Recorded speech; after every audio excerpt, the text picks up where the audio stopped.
My name's Chris Fitch. I'm from Casa Grande, Arizona, and I'm 34 years old.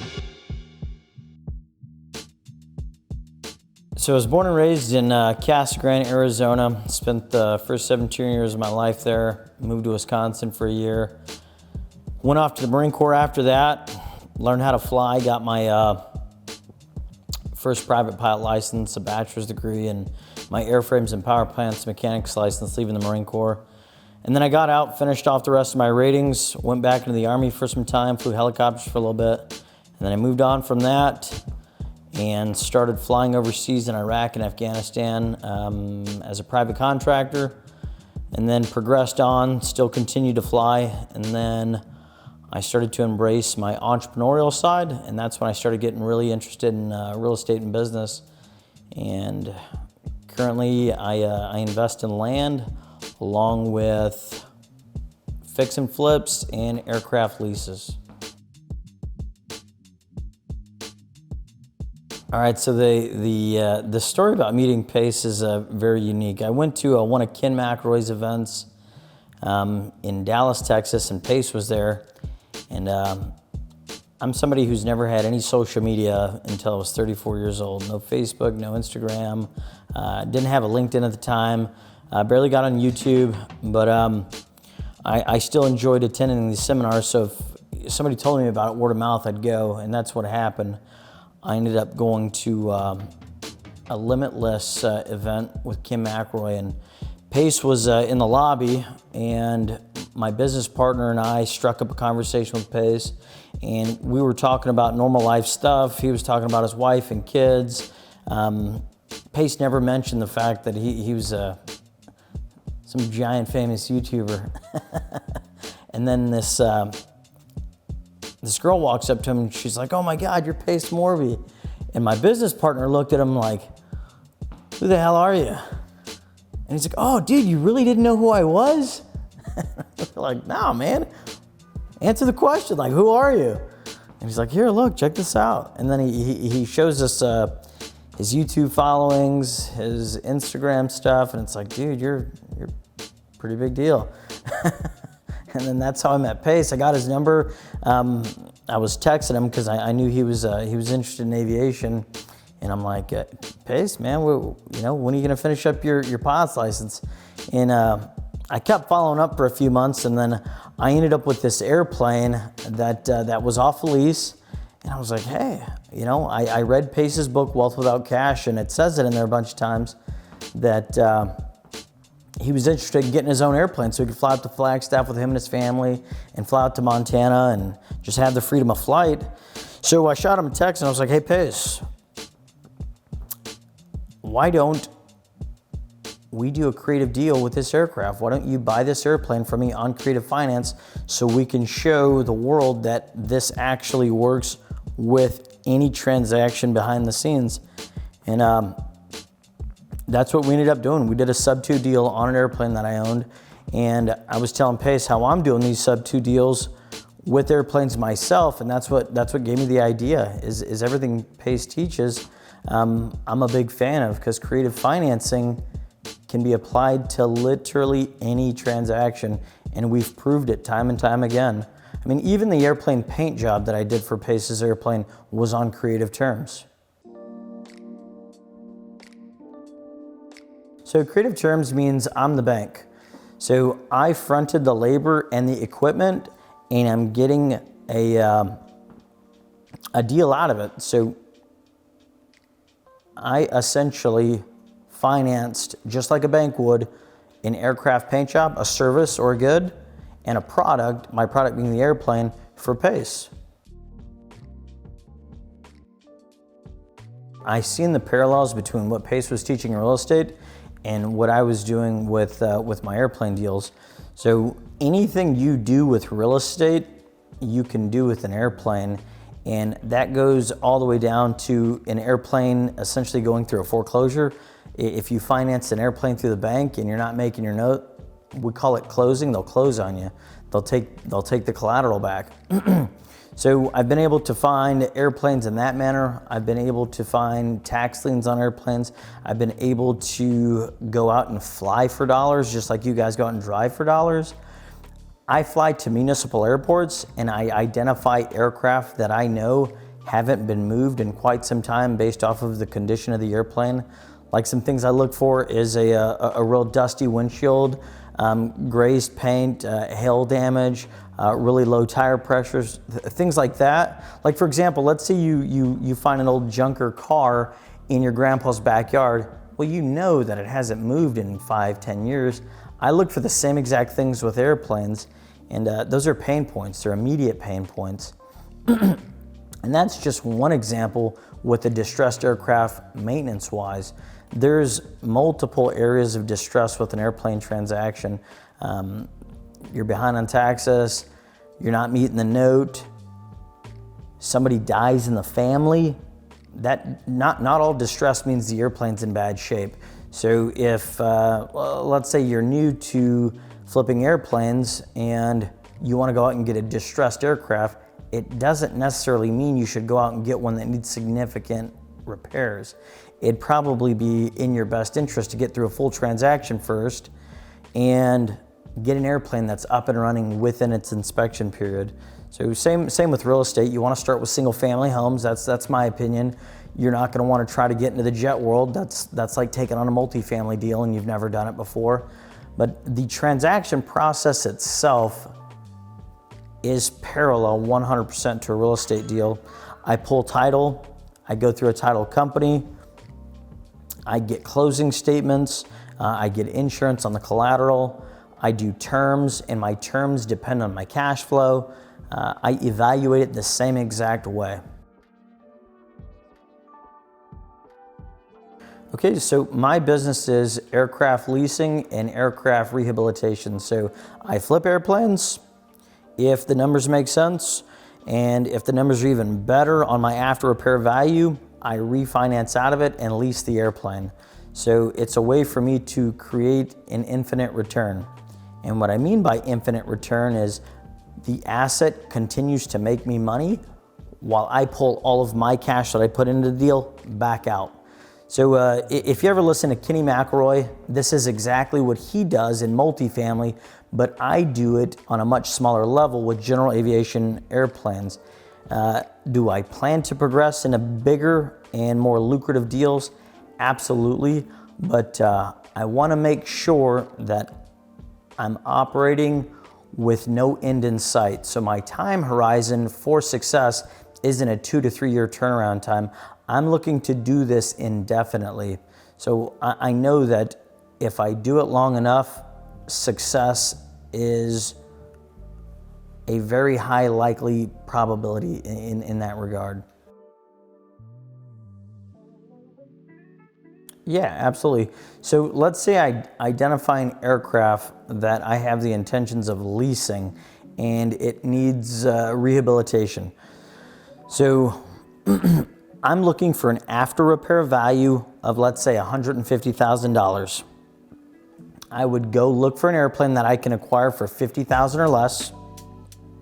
And then my rehab costs, $50,000 or less. So let's add 50 and 50, that's $100,000. That still leaves me 50 grand in equity that I've built in. Before I refinance that equity back out, what I'll do is I'll go lease this out for $110 an hour at a 60-hour monthly minimum. So that's my base lease. I'm guaranteed $6,600 per month. Once it leases, I have two pieces of collateral for the bank to look at. A, the asset itself, and B, the triple net lease. So, a triple net lease is where I don't pay maintenance, insurance, or taxes. The person renting the airplane for me does it. So I pay nothing but the mortgage. So right now I don't have a mortgage, right? Because I didn't refinance it yet. So once it's leased out, I have $6,600 a month guaranteed coming in, plus the asset value itself of $150,000. Then I refinance all of that cash back out of the deal and repeat the process. So let's say I have a season lease, month 6 or month 12. I'm pulling in $6,600 every month, cash flow coming in. When I get a mortgage on the airplane, let's say it's for $120,000. I'm doing 75% loan to value, 80% loan to value. The bank's gonna give me 120 grand back because they wanna keep 30 grand in the deal. They want some meat on the bone in that equity. I've just pulled out $120,000 cash, tax-free, on a 10-year note at 7% interest. My mortgage is roughly $1,400 a month. $6,600 minus $1,400 is $5,200. I'm netting $5,200 off of a 6 to 12 month process that I can continue to repeat. And the more I do this, the more operationally efficient I get. So if I just continue to do, let's say an airplane a week, and clearly it'll depend on cash flow and market demand, but if you do one airplane a week, just do the math on that with the BRRRR strategy. That's what I've just described to you. I buy it, I rehab it, I rent it, I refinance, and then I repeat the process. And the market is so fragmented that it hasn't been industrialized by any PE firms yet. So the BRRRR strategy and the fix and flip, you have major competitors. You've got guys that have been doing this 15, 20 years. Are there other airplane operators that do this? Absolutely. But are they industrialized? The answer is no. The answer is yes. So if you just Google pilot shortage or mechanic shortage, you'll see studies that show we are in a massive deficit for pilots and aircraft mechanics. And what that means is there's a massive deficit in the labor force to actually do this type of work. There's a shortage in airplanes, there's a shortage in aircraft engines, there's a shortage in general aviation parts. So the demand is there. The market itself has created this niche for me. I've just been able to capitalize on substitute techniques to create better operational efficiencies within my business itself. So to get into this as someone with no experience, you can technically do this with zero money in the game. And what I mean by that is, let's say you found a distressed aircraft. A pilot dies, he has a heart attack, and he has a Cessna 172 sitting at the municipal airport. His wife or his heirs need to get rid of that aircraft, but they don't know how. And you come in because you have a pain point to capitalize on. Hey, ma'am, I understand that you're going through a difficult time. I would love to be able to help you get this aircraft off your hands. Would you be willing to be my bank? We can do seller financing, and then I explain what creative seller financing is, and this is how I can give you the number you want. If you give me the terms I need to relinquish the asset over to me, and then I go off and I either A, lease it as is if it's in great condition, or B, put some money into it and then lease it back out or sell it. And then you're asking, well, hey, you just said I can do this with $0. That's correct. Just because you have to put cash into it doesn't mean it has to be your cash. I do this in two different ways. First way is I get the terms I need for the asset itself. And then the cash comes from a private money lender or a hard money lender, and I bridge those together to create a spread. So the arbitrage on this is massive if you get your systems in place to churn this on a systematic process. And what I mean by that is do step A, B, and C and get it out the door. And then do it the exact same way again. A, B, and C, get it out the door and do it again. And the more reps you put in, the better you'll get at this. The better you'll get, the more of the shiny object syndrome goes away. So that's how I've been able to figure all of this out. I've been able to get rid of all of the distractions in life, and they do come. Opportunities come when people see that you're doing well.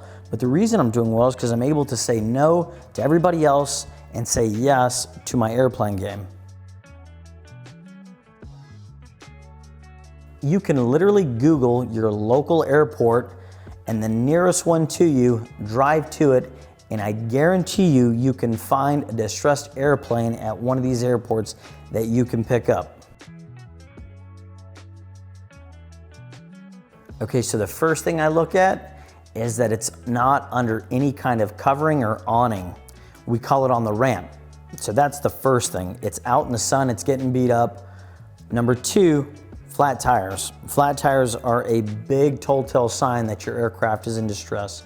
Number three, faded paint. Number four, cracked interior and cracked dash. And number five, the airplane itself is covered in dust. Those are my 5 key things that I look for that make me want to investigate further. And you wouldn't believe it. Oftentimes, these people are willing to just give you the airplane. Now, what I've just described is an airplane that's going to take significant work, but it's essentially like getting a house for free. Just because it has significant work doesn't mean that the skeleton isn't there. Like when I go buy a home, I know for a fact that if the home burns down, I still have the lot value. Think of the airplane as having a lot value. At the very least, you still have the value of the airframe itself. So you will never go negative in your airplane deal, just like you'll never go negative in a piece of real estate because the lot value is there.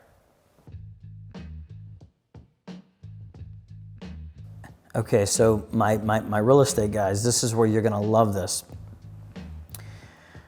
When you get a list of distressed properties,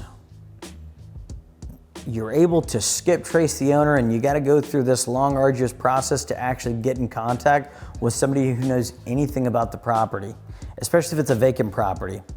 With airplanes, your life is much easier because there's a giant number on every tail that says in and whatever the number is. If you Google the number on the tail, it'll say FAA Registry Information. You click on that link, and within that link, it tells you all of the information about who owns it, the owner's address, the type of airplane, the serial number, and it has to have an updated address. It's an FAA regulation. You have to have an updated address. So let's say, for example, I move. I have to update my FAA registration within 30 days or I'm in violation as the airplane owner to the FAA. So you have a high probability of getting in contact with the owner much easier because of that regulation. So with one of my airplanes, typically I make $6,600 a month, which equates to about $80,000 a year, of which I net 80% of that. And I own 25 of these, and I plan to get 100 in the next year, and then another 100 for the next 5 years consecutively. So if I have 25 airplanes now, I'm grossing $2 million a year. If you do the math on that, at 100 airplanes a year, we're looking at top line of $8 million. And I've paid nothing for it. Yeah, so how I got interested in leasing aircraft is based off of my interest in real estate. I wanted to get into long-term holds, but I didn't want to compete, and I needed to do this based off of the experience I already had. So I've always been a big fan with any investment or any deal, 3 rules. If I don't know it, or if I don't like it, or if I don't understand it, I won't invest in it. But with airplanes, I know them, I like them, and I understand them very well. So it made sense for me to try to figure out a way to plug in what I knew about real estate into the aviation world and not try to learn something from the ground up. So I have 14 years of aircraft experience and about 14 years of real estate experience as well. But with the aviation stuff, I like it a lot more. and I get excited when I talk about airplanes. I don't get this way when you're telling me about a single family home and a rental. With aviation, I get to fly it, I get enjoyment out of it, I can work on it, I can see the transformation, and I still get to utilize my real estate techniques to do this. I own my own airstrip, and that's where my rehab facility is. So I go out, pick up an airplane, I fly it into my own backyard where my rehab facility is. I rehab the airplane, and then it flies back out, and then I continue the process. So I've been able to vertical aviation on top of a piece of real estate that I own. So the first thing I would highly recommend you do is go to your local airport and be a bum. We call it being an airport bum. That's how I got started. I went to the local airport, I was sweeping hangars, I was changing out spark plugs, I was changing oil, I was waxing airplanes. I was doing everything I could to learn about aviation in a very cost-efficient way. It was sweat equity, if you will. And the reason I'm telling you to do that is so you can learn the language. You can learn what a propeller is. You can learn what a wing is. You can learn what right looks like before you try to go find what wrong looks like. And you'll find that there's mechanics and pilots there that'll take you under their wing because of your excitement around it. It's just like anything that you do that you're really good at, you're excited to talk about it. Well, with pilots, there's one telltale sign that somebody's a pilot. They'll tell you. You know, it's the old joke. How do you know somebody's a pilot? Well, they'll tell you. Same exact concept.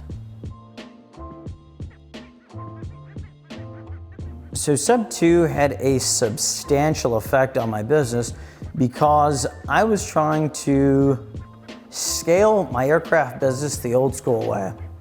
Taxes, W-2, debt to income ratio. I needed a way to create private citizens into my own bank.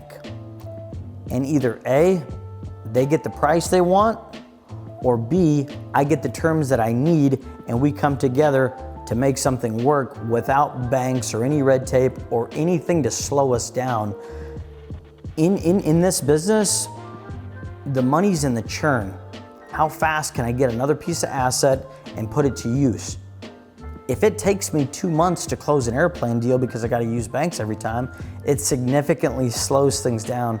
So Sub 2 is playing a pivotal role in everything that I'm doing, and it has astronomically changed the outcome of where we're going. All right, what's going on, guys? Let's say you don't have access to an airfield, but you do have internet and a computer or even a phone. What you can do is get on Controller.com, which is an aircraft listing service. Think about this as the Zillow, but for airplanes. And then you're going to go into the upper right-hand corner in the search function. You're gonna type in Cessna 172. And then you're gonna hit enter. And then we're gonna add some filters in there. The only filter we're going to add on this deal is a total airframe time of 5,000 hours. And that gives me plenty of leeway to either A, flip this airplane, or B, lease it out.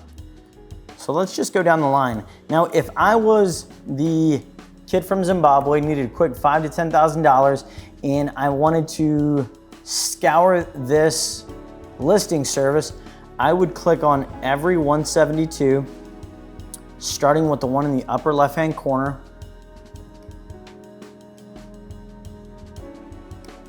and aggregate a list of anything that has a total airframe time of 5,000 hours or less, which are already put in the filters, and a time since major overhaul of 1,000 hours or less. So I'm looking for engine times. This right here is perfect. Has 823 hours since major overhaul. That fits my buy box. So this is an airplane I would definitely inquire about. So what you can do is email the seller,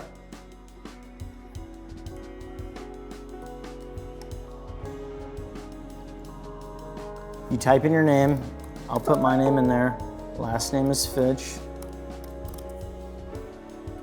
Enter your email address, enter your phone number, put your postal code, and put, hey, my name is Chris.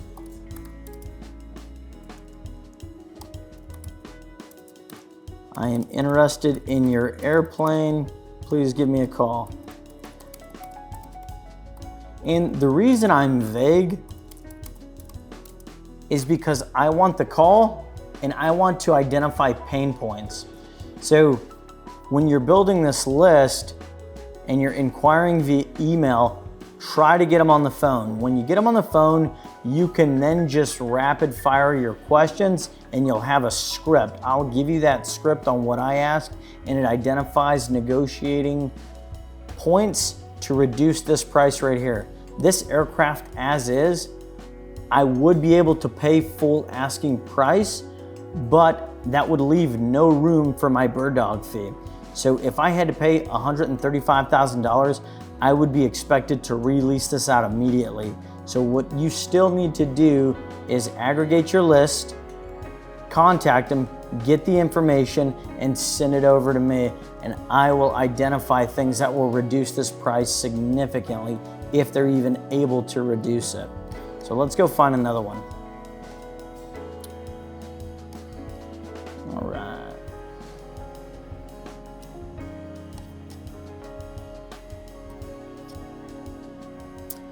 Let's find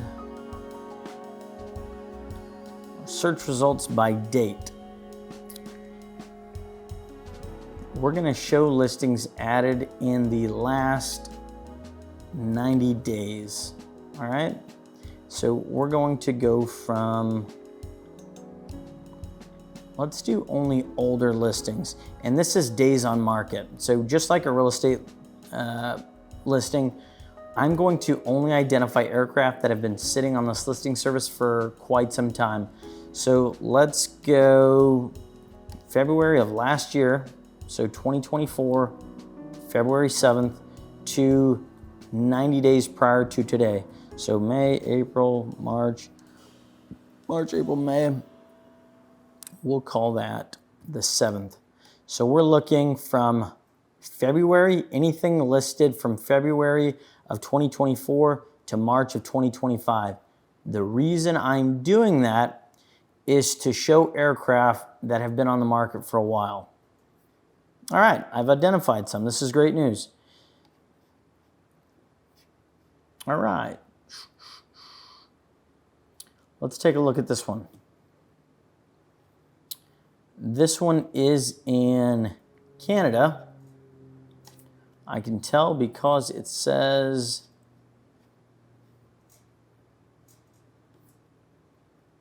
registration number. See that C? That C on the registration number means it's registered in Canada. If that was an N, that would mean it's registered in the United States. But total airframe time, less than 5,000. Engine, total time since new. Engine time before overhaul. So that means this engine is timed out. I'm gonna have to replace this engine.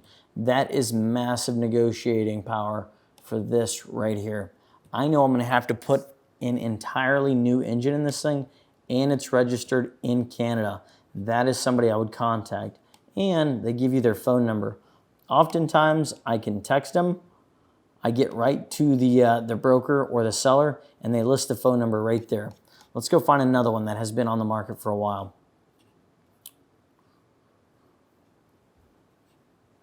All right.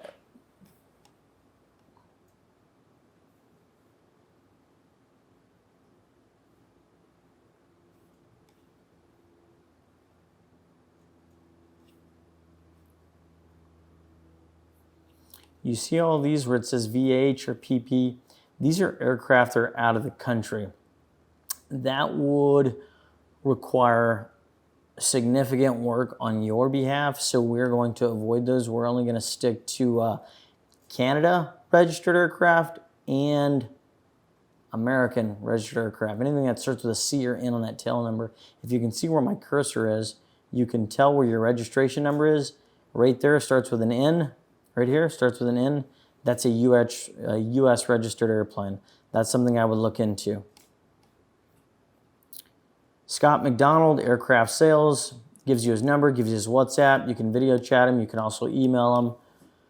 This is somebody I would contact. It has less than 1,000 hours since major overhaul, so that's something that I would put in there as well. That's something I would kick to me if I was a bird dog. We'll come back up.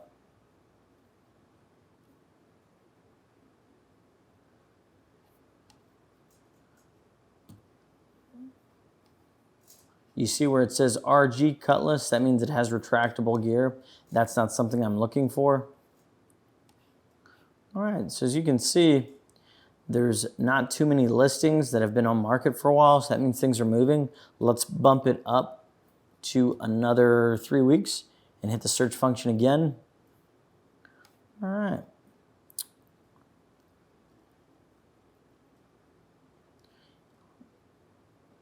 If you take notice here, it's an airplane that's 25 years old and still listed for $270,000. We're going to click on that and inquire. Even though they're asking that number, I would still inquire about this. This is an airplane that I would consider turnkey and be able to lease out immediately. So this is in Arizona. Jet Fleet Aviation. Steve Gage is the broker on this deal, and it gives you his phone number. You can also email him. These emails go directly to the seller, and it fits my buy box because it's less than 5,000 hours total time and less than 1,000 hours since major overhaul. So what I want you to do is disregard the asking price on every one of these you put together and continue to scour this website and put that list together for contacting.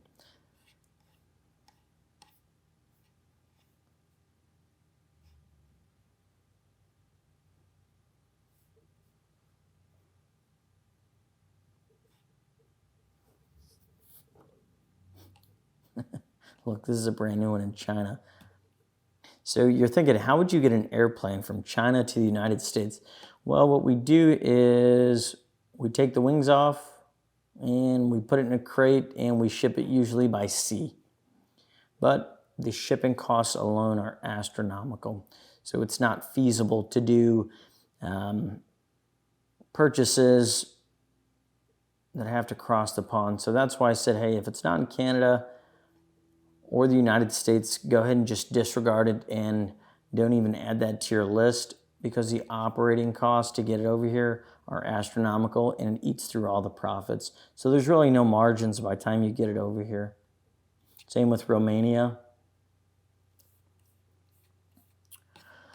But other than that, guys, that's how you look for an airplane on the internet using controller.com. There are a few other websites like Facebook Marketplace, Craigslist, Barnstormers,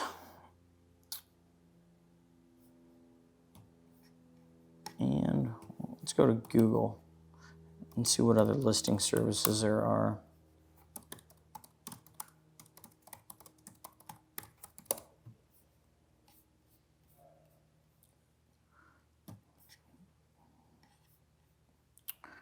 All right, guys, this is Trade a Plane. You can do the same thing. So we're going to go to single engine piston. We're going to go to advanced search.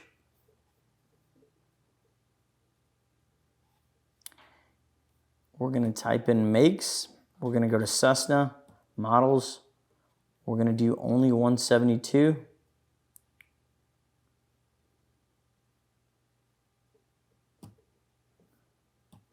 There are going to be no special use. Registration, year, minimum.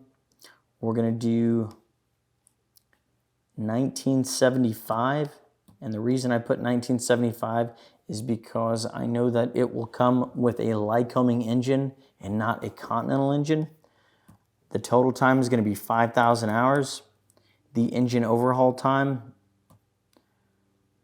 is going to be blank. I'm gonna leave all of that blank because I don't want to get into how many times it's been overhauled, because it'll mess up your search function. And any condition, I'm not gonna put anything on your painted or any of that stuff.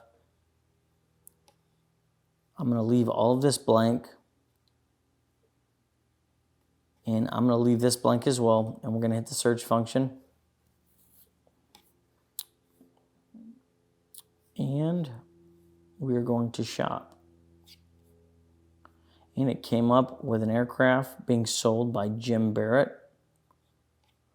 He wants $149,000. It's a 172 Skyhawk. It's in New York. Total time on it's 14,000 hours. And it's got almost 1,400 hours since the major overhaul. So we're going to go ahead and disregard that listing. And we're going to come back.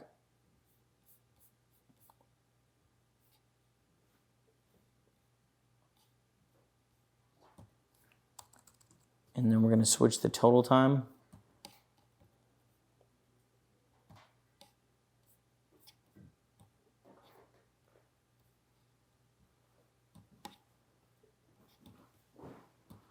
We're going to go to all series, and we're going to search again.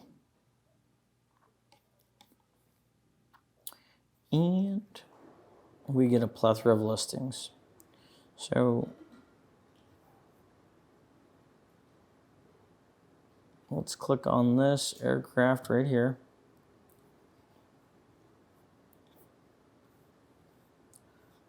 This is a Cessna 172 Romeo.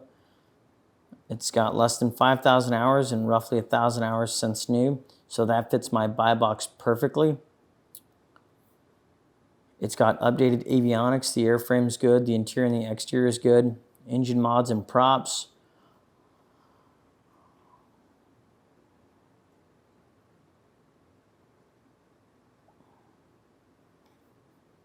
See this right here, the CD-135 Jet A diesel conversion. That's an interesting one. I've never seen that. But I would still inquire about this aircraft because of the avionics. What this is right here. Let's go back. Let's pick another one.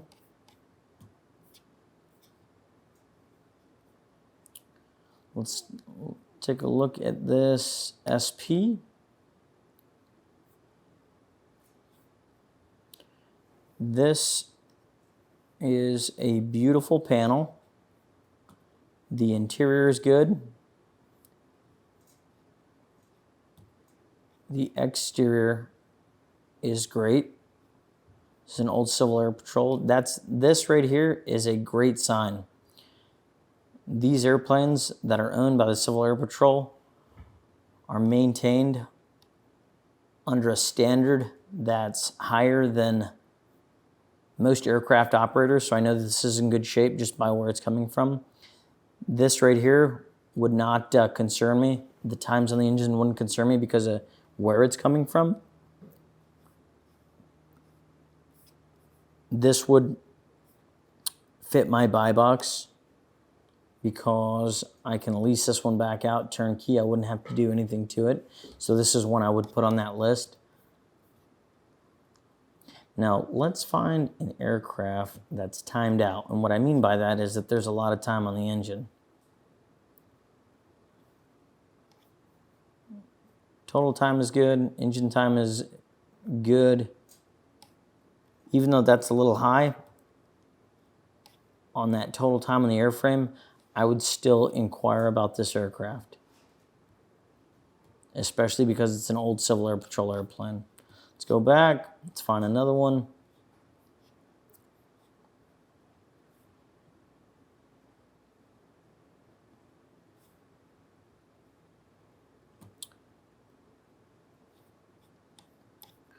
Right, we've got a 172N. That number right there, that high airframe time, is why that purchase price looks like that. So this is an aircraft that has probably been sitting for a while and hasn't sold because it has a high airframe time. And what a high airframe time does is it reduces the overall value of the aircraft. This interior definitely needs to be replaced, and the panel needs to be replaced. There's tons of value add in this aircraft, tons of equity already built into this deal. If I were to chase this, this is an aircraft that I would definitely add to that buy box. All right, guys, if you got any questions, I'll put my buy box checklist in here, my acquisition checklist, how I get to max allowable offers and things like that. If you have any questions, comments, or concerns, put in the comments and we'll get back to you. Thank you.